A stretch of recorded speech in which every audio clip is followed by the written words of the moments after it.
Yo, what's up, my Crypto Knights? Welcome back to Rob Liefeld Appreciation Month, Day 3. And today, we are going to talk about the origins of Youngblood. Now, in order to talk about the origins of Youngblood, which are revealed in Youngblood issue number 0, which was released in December of 1992. Now, we got to go through quite a few comics to really unravel this whole thing, don't we?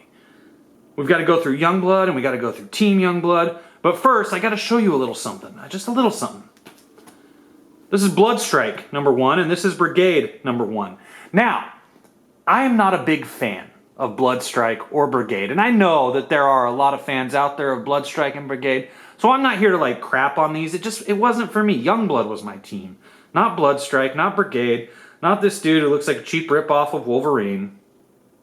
I will admit, I do like Cabot. This is Cabot, and this is Battlestone. And I just want to briefly, very briefly, just discuss these two guys. Here you see him there. Yeah, see, he's a good-looking guy. This was created, plotted, and laid out by Rob Liefeld. Pencils were by Dan Fraga, and the script was by Eric Stevenson. And as you can see, it's just, a team book. It's a team book, okay? Lots of team stuff going on. Lots of team stuff going on. See, is that Wolverine? I think it could be. It could be. So anyway, just go through here, right? And blah, blah, blah. And then we get here. It's been a long time coming, Battlestone. But it looks like we're finally going to get the chance to settle our differences once and for all. Brother to brother? What? That's right. They are brothers. And, yeah, this one. Oh my gosh, look at that. Holy cannoli, can you believe that? Wow, that's a lot of drawing. I wonder how long it took him to do that. Maybe 3 days? I bet 3 days. This is the art of Marat Michaels. This was inked by Norm Rapmond. And, this is just another Liefeld team book. Creator and co-plotter Rob Liefeld, pencils and co-plotter Marat Michaels, script and editor Eric Stevenson, inks by Norm Rapmond. And here you see Brigade number 0. This, whatever. I don't care too much, but I just wanted to kind of introduce you to the teams here, because Cabot and Battlestone they have this very sordid history as brothers, and we're going to see a little bit of that come into play as we learn the origin of Youngblood. Ooh, I wish that was Youngblood. That'd be cool. But it's not. Oh, Doom's 4. Oh my gosh. Yeah. Oh, see. It's a nice 2-page spread. That's really fun. So you had to go back and forth between Brigade and Bloodstrike in this. They start with this Blood Brothers crossover between the two books, and I'm sure that for people who got into this, it was great. I didn't get into it. So now where do we go from here? Well, we go to Youngblood issue number 5. And really we go to the other side. For Brigade issue number 4. Brigade was a 4-issue miniseries. I guess technically you would say it was 5 issues with the Brigade number 0. And I just wanted to, kind of show what was going on here. A little show and tell for all you beautiful people. I'm not a big fan of the artwork in this. I mean, at all. That looks like crap. No offense, Marat Michaels. Your talents, your skills improve vastly. And that's one of the things, I frequently talk about here on Crypto Comics is you need to give artists the opportunity to draw an entire book. That's why I predominantly back independent, small, new creators on Indiegogo and Kickstarter, is because I want them to have the opportunity to improve their skills. And the only way they're ever going to really do that is to get to draw an entire comic book. So, even if you just back digital tiers, in fact, backing the digital tiers on independent campaigns is great, because you can spread your money around a lot farther and provide to a lot of talented young people who are really trying to create a career for themselves. And this is, anyways, I'm getting distracted because, I'm just talking about my people. So, forget about that. Now you know who this dude is. You can forget about these two also. We're going to talk about this right now, right here. This came with 3 or 4 different versions of the cover. It was the exact same pencils and inks. They just changed the colors around. And I think they were all printed in equal proportion, so one is not rarer than the others. You know, you just pick up whichever one it is that appeals to your eye, and you've got the same book. So, anyway, what we want to know is where Youngblood came from. Created, written, and penciled by Rob Liefeld. Dan Fraga did some pencils on this too. Danny Meeke handled the inks. Thank goodness for Danny Meeke. God bless Danny Meeke. He is one of the Incan gods. Washington, D.C., the White House, summer 1998. We have a potential international incident on our hands, Mr. President. Central Intelligence reports that the Iraqis are preparing to cross the Kuwaiti border. This puts us in a compromising position, boys. I don't need to tell you that our best interests lie in protecting that border, Mr. President. We've good reason to believe we'll receive the UN's total support. We've done our best to blanket any information so far. Have we contacted the SEAL teams? Given the situation at hand, a SEAL team would be ineffective at this point, Mr. President. What options do we have left? We have a Youngblood unit standing by. Which squad are you referring to? Colonel Stone, sir. They're a relatively new squad with some potential personality conflicts, but I believe Colonel Stone's no-nonsense approach should be effective for our purposes, sir. What of the other Youngblood units? They're all presently engaged in other international or domestic operations. Then it would appear that we have no other choice, gentlemen. The word is given. Send them in. So here we meet the Youngblood team as it was in the beginning in 1988. They are America's elite strike force, genetically enhanced to combat evil in all its forms, enforcing America's interests both home and overseas. The best of the best, as Hussein and his army are about to find out. See, he's not Saddam Hussein, he's Hussein. See how they work that? It's kind of dumb, I know.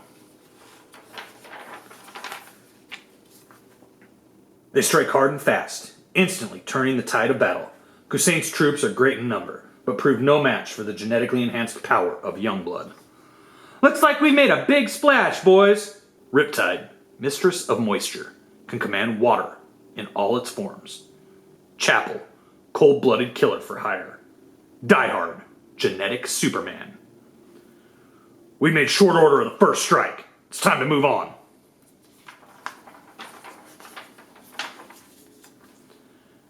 And all of a sudden, Race Bannon from Johnny Quest shows up out of nowhere. Move on! You can't be serious. This area is far from secure. This place is crawling with underground supply bunkers. We should at least check them out before we go. Like this one right here. In case I didn't make myself clear, Colonel Boggs, we're moving ahead. Our job here is finished. You know as well as I do that these tunnels are always filled with additional armaments and supplies for other battalions. Why not surprise them and cut off their supply line? Because you failed to mention these tunnels are traditionally booby-trapped for unexpected visits, like the one you're planning. The answer's still no. I understand that the powers that be gave you the final word on this one, but you'll either have to arrest me or put me to sleep to stop me from taking a peek. Besides, we got time. I'll only be a few minutes. Anybody else with me? I'm with you, Boggs. Leaving arms and supplies for the enemy doesn't exactly warm my heart, no matter what Colonel Stone says. Bingo, kid. Looks like we just hit the jackpot.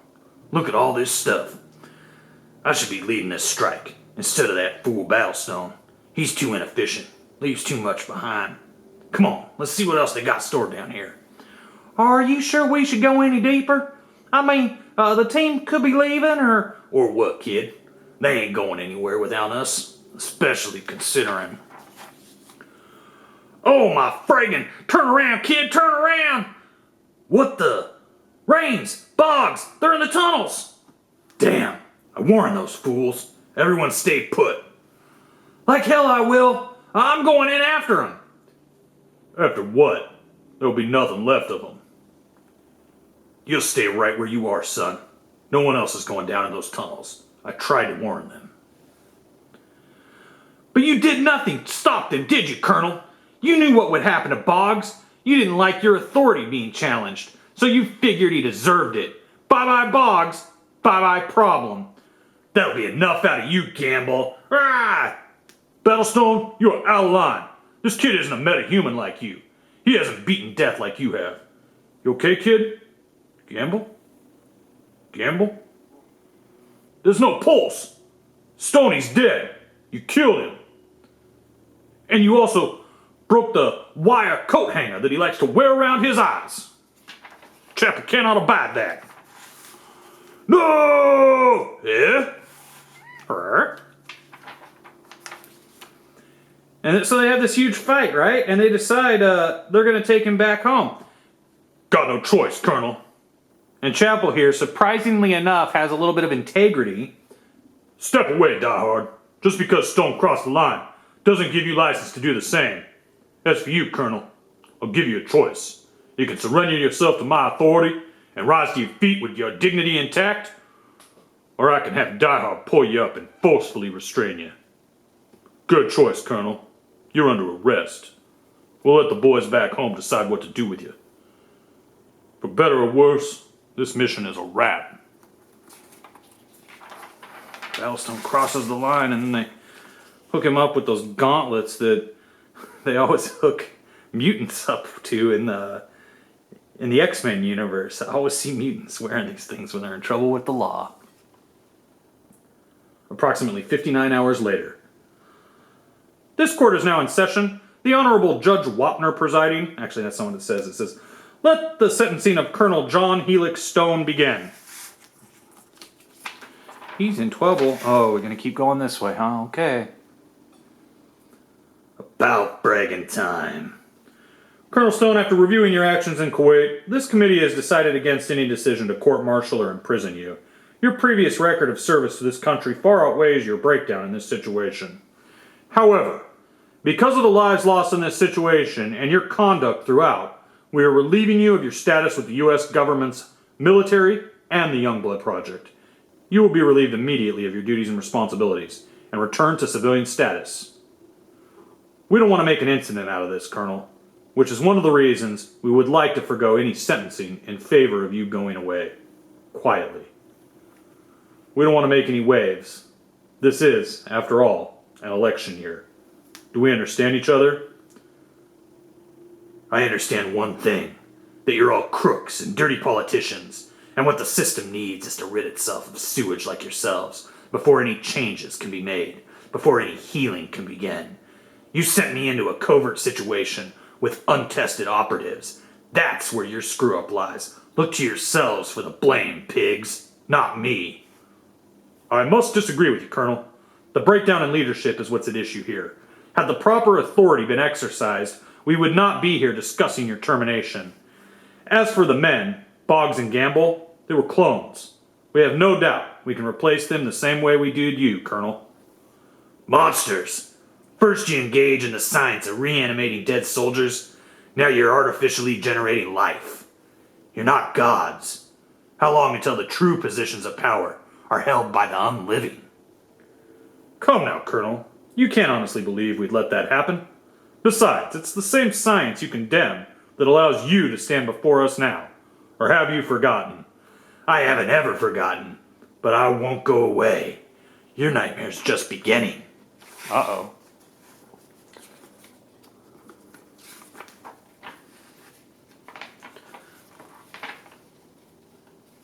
Let's get that page turned. Oh, another one. Okay. The Pentagon. 14 months later. So now it's 1989. Ready to meet the team, Shaft? I gotta admit, I'm having some second thoughts about this. I feel ridiculous. This just isn't me. Relax, Terrell. You'll get used to it. Last minute jitters come with any new job. Besides, I don't recall you having a problem with it when you were first selected for the program. I didn't, until I became aware of the spandex factor. Like it or not, that's one of the reasons you were picked. There are plenty of operatives who don't make the cut because they don't fit the image, which is something the program is looking to improve since the Stone incident. Wonderful. I was hoping my abilities had something to do with it. Don't worry, Hotshot. Your record with the Feds definitely came foremost in the selection process. You were chosen for your leadership abilities, which is why you can't let on to the rest of the team that you're nervous or uncomfortable. Good point. Exactly what should I expect? Cooperation, for the most part. Only problem should be Agent Chapel.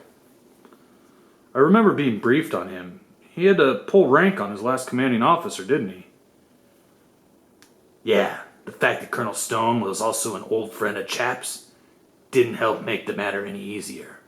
He's got some attitude problems, but other than that, he shouldn't be a problem. I'm sure, Cougar. All right, Chef. I'd like to introduce you to your fellow agents of Youngblood. That's what it's going to say. Youngblood! Team, this is your new field leader, Shaft. Proper introductions are in order. Let's begin with Vogue, ex-Russian gymnast, expert in martial arts and all hand-to-hand combat. A player as well as a looker. Hello. Next up, we have Die Hard, our very own government-issued metahuman. This is an updated model. Power level ranks at a 10. Strength, speed, stamina, the whole 9 yards. The ultimate weapon. Sir. Bedrock is the boy of Stone. Very, very strong. And the best part is, he's still growing. Hey, what's up? Combat. Catalan fugitive. Superb hand-to-hand combatant. Strength level is an 8. Next is Chapel. Former top operative for the CIA. He'll be your second in command. And we're going to talk about Chapel a lot more here during Rob Liefeld Appreciation Month. Finally, we have Link, the team telepath. Telekinesis is one of his abilities as well. Pleased to meet you. Well, I'll leave you to get acquainted. Remember, they're as new to this as you are. Thanks, I'll remember that. Excuse us, folks. Hate to break up the party, but the staff photographer needs to get a few snapshots for the PR department. Before we jet, you know. People, us, the wizard, they eat this stuff up. If you could all get together and give me your best grimaces, I'd appreciate it. I get that team photo. Cheese! The beginning. So that's it right there. Oh, did I mention you could fill the blood on that? Yeah, not to detract, but you can fill the blood. So you get your copy of Image Comics number 0. We have covered Image Comics number 0 right here on Crypto Comics. You can watch that right now in the Image Comics playlist. Strike hard, strike fast, strike file. We just covered that. How about that, huh? Okay. So there we go. This is it right here. This is how it all got started with Youngblood and Battlestone, and how Shaft took over the team. Now there is one other little thing I want to cover here while we're talking about Youngblood, because we don't want to leave out Team Youngblood. This is one thing I really love that Rob did over at Extreme Studios back in the day. Not only did he have Youngblood, but he had Team Youngblood. And Team Youngblood started, this issue 1 came out in September of '93. And Youngblood number 5 was released in July of '93. And then Youngblood went on a year-long hiatus. Youngblood number 6 would be released in June of '94. And that's a long break. Rob took like a year-long sabbatical. I mean, he's still running the joint, but you know, he took a long break from drawing, a well-earned break. You know, you got to admit, you know, after all that time with New Mutants and then X-Force, and then you know he jumps into head first into doing Youngblood and all this other wild stuff he's doing at Extreme Studios for Image Comics. He takes a break, but what's cool is he gets Chap Yape to take over and do Team Youngblood. So when Youngblood ends, Team Youngblood begins. And, you know, I could go through this whole book, but we're not gonna. I just wanted to read something in particular about it. This is a space story. I'm not really big on... I love the art, but I'm not exactly big on Youngblood in space. It's not interesting to me. I prefer Youngblood on Earth. But there is one thing in here I did find interesting at the end. I love Dutch. Dutch is one of my favorite Youngblood characters. The God of Thunder is coming. You know, not drawn by Frank Miller like you're thinking, though, right? You're thinking, you know, Batman, but no. It's Thor versus Supreme, and this is Extreme Studios' version of Thor, which I think is dorky. This is what I wanted to get to, Bloodlines. Here's something very interesting. Extreme Studios was located at 2400 East Catella, Anaheim, California. Catellans are the race that Combat is. Is Combat on the cover? He's not on the cover. Dang nabbit. Well, I wanted to show you him, but he's not there. But you remember Combat. We just looked at him. This is where Rob got the names from the street that they were operating on. Welcome to the first issue of Team Youngblood, a book whose beginning goes back some 8 years. Back in the spring of 1985, I was working hard at breaking into the comics field, slaving away at the drawing board hour after hour. Most companies encouraged aspiring artists to draw sample pages depicting their characters, but I grew tired of that and created my own team of do-gooders. Over the next few days, I would design a group of characters named Youngblood: Sentinel, Riptide, Brahma, Cougar, Sci-Fire, and Sonic. I quickly set out drawing a story featuring these same characters, and that story introduced even more additions to the team: Atlas, Cold Snap, KO, Seahawk, Thumbelina, and Stasis. The majority of these characters would move on to become Brigade. Thumbelina and Sonic, however, would make their way into the pages of the New Mutants as members of the Mutant Liberation Front, with Sonic's name changing to Tempo. If you're wondering about this, you can go ahead and watch the X-Force #1 review we did right here on Crypto Comics. That was when we first started. We did X-Force #1, and you will see Thumbelina and you will see Sonic as Tempo. Cougar was set to appear in those pages as well. In fact, a cover featuring him was done up by myself and inked by pal and Spawn superstar Todd McFarlane. But I pulled the cover and the storyline at the last minute, feeling uneasy about losing control of yet another creation. Needless to say, it's a move I've never regretted. The samples featuring the Youngblood characters made their way into the hands of several publishers and editors, and at the first annual WonderCon in Oakland, California, Sentinel and the Youngblood team caught the notice of Mark Grunwald, who was at the time an editor for Marvel, but has since successfully climbed the Marvel corporate ladder. Congrats, Mark. Mark offered me a job on the spot. I was stunned. I couldn't believe it. That memory is as fresh and exciting as it was all those years ago, and I imagine it will always remain so. Everyone's first professional work holds a nostalgic place in their heart and mind, a sense of accomplishment and success, a beginning that they'll always remember. As I drove home that night, I was giddy with anticipation of the opportunity to work in comics as a career, a dream come true. I've felt a special affection for those Youngblood characters, that story, and those pages ever since. To date, those pages have never seen print, although a 2-page spread featuring the team and some background on the characters appeared in a comic called The Megaton Explosion, produced by a man named Gary Carlson, who is presently writing the adventures of Vanguard for Eric Larson. Gary recently told me of his desire to reprint The Megaton Explosion, and seeing that it includes features on Youngblood and Vanguard, as well as art by Eric Larson, Angel Medina, and myself, I have encouraged him in his endeavor. Those of you who wish he'd do the same, write us here at Bloodlines and let us know. Fast forward to present day, a young newcomer named Chap Yape would send me samples of his work, of which I would be immediately impressed by, and desiring to give Chap the same shot I was given by Mark Grunwald, would contact and later meet him face-to-face in San Diego at the Comic-Con in the summer of '92. Chap would later join Extreme and was handed the assignment of the first Youngblood yearbook, which I have. I don't know if we'll cover that, but it's in my collection. Chap's art was stunning and improving with every page. I particularly liked the way he handled Sentinel and Cougar, drawing what I feel is the definitive versions of both characters. From there, Chap pitched in and helped out with Youngblood number 5. Right there, Youngblood number 5. Youngblood number 5. Attached to the back of Brigade number 4.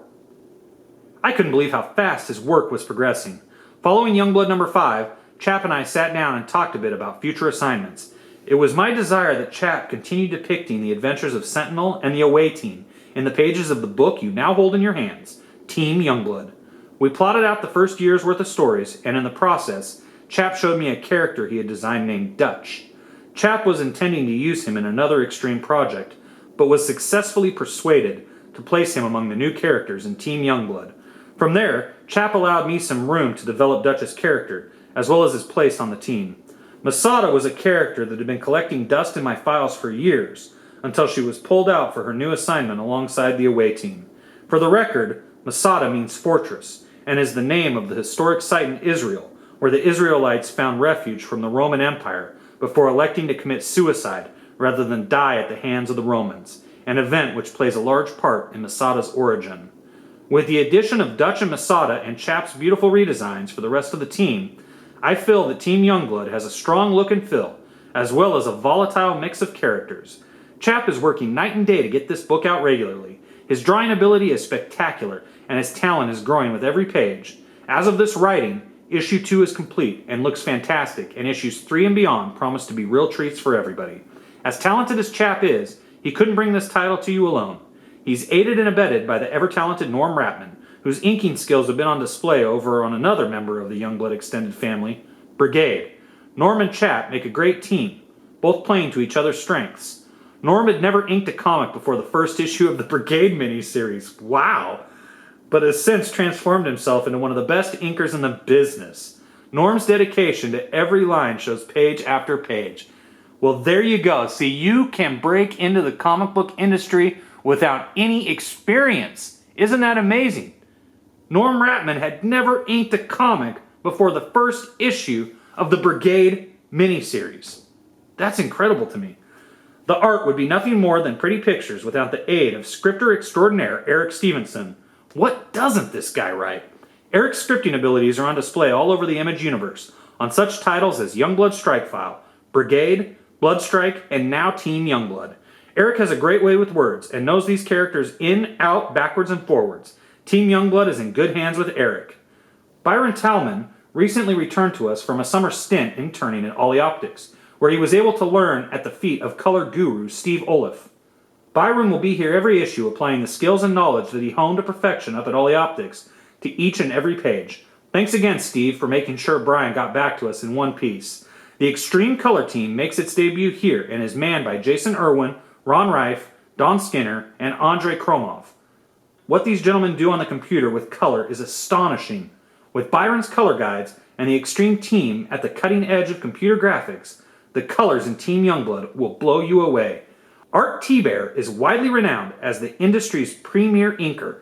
He recently joined up with Extreme to write in pencil in addition to inking, and you can expect a major announcement with Art's name attached to it soon.